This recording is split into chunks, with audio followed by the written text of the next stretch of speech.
Hi everybody, thank you for joining me on this retake video.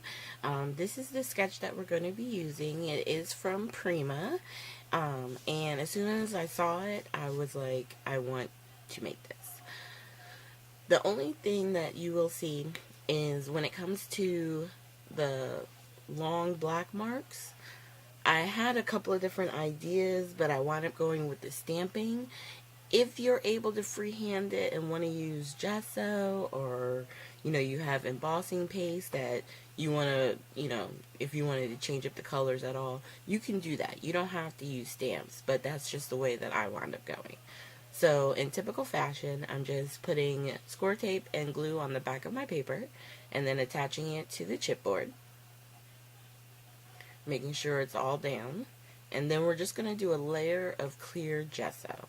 And I do the clear gesso whenever I'm using sprays, because in certain spots I want you to be able to see the paper pattern behind the color. Like it won't be opaque on it. It'll give you like little peek throughs of the pattern paper from beneath. So I always do the clear gesso whenever I'm using whether it's color sprays or the ones from Kaiser Craft, or whoever sprays you're using, Lindy's, whoever.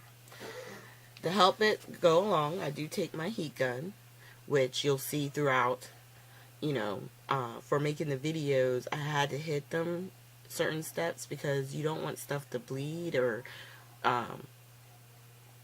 be reactivated. So a lot of times you'll see me pull those out. So here I'm using a stamp set. It's one that I got from Simon Says Stamp, and it was I think it's called the Paint Strokes. Hold on. Yes, it's called Brushstroke Messages.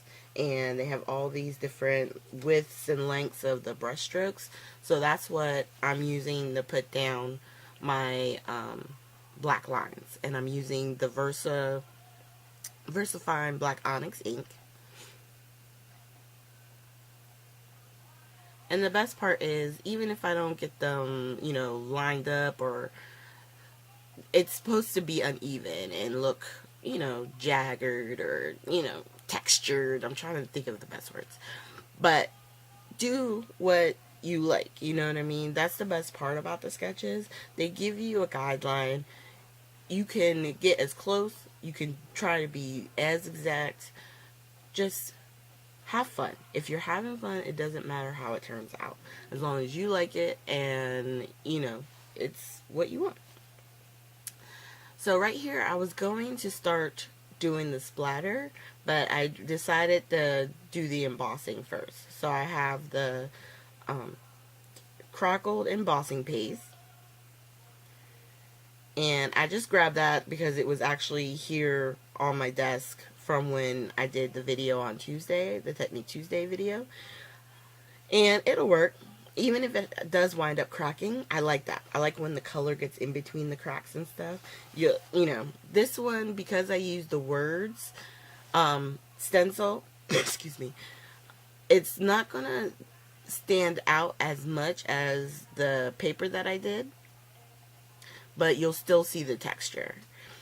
And then all I'm doing is taking a little bit of gesso, squirting just a little bit of water, and then using a paintbrush to put on the splatters. And I've put it into the splatter cubby because I knew there was going to be a lot of splatter that I wanted to do.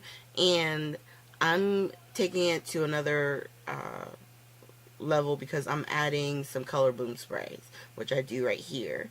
And to get it to move, I just spray it with a little bit of water. And then that's why you see me tilting and standing up the project, because I want it to move around.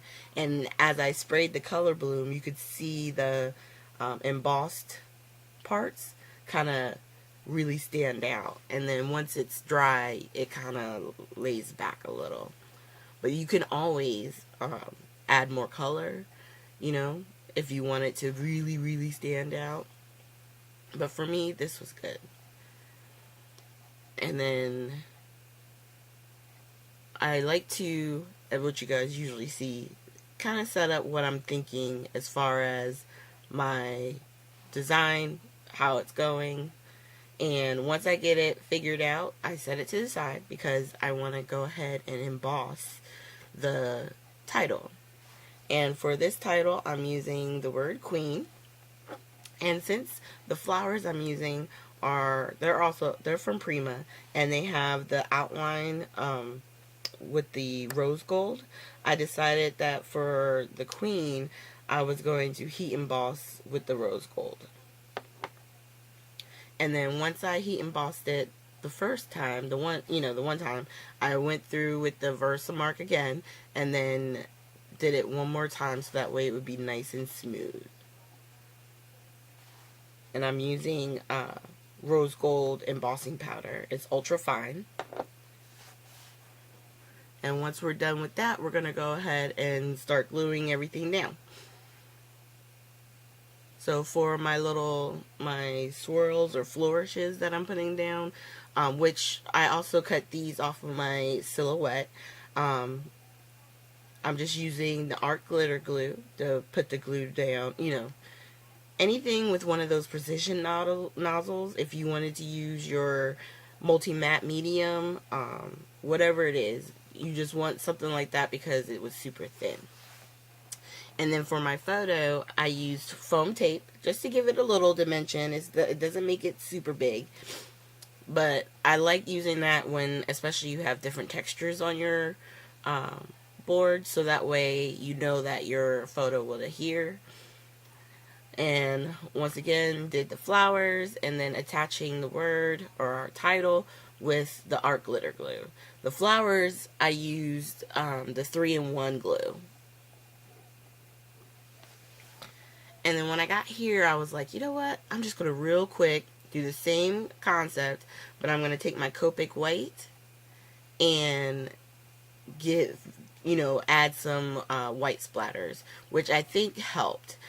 The pink and the black, it was nice, but I really wanted something to just give it a little bit of a pop, and the white splatter really did help.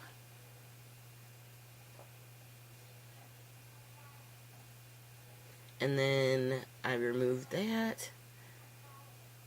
Make sure all our flowers are down. And that's it. And then as you look at the photos, I'm going to try and get close up on certain spots, just so that way you can kind of see the different textures, the embossing. It's kind of hard because like I said, instead of using like an actual pattern, I just use the wording, it's almost like letters, like it's somebody's cursive, but you can't really read it. Play. If you have stencils, just play. That's the best part about crafting, is taking a chance and seeing what you create sometimes. Sometimes it's not about having a plan. Sometimes it's just, let me see what it looks like.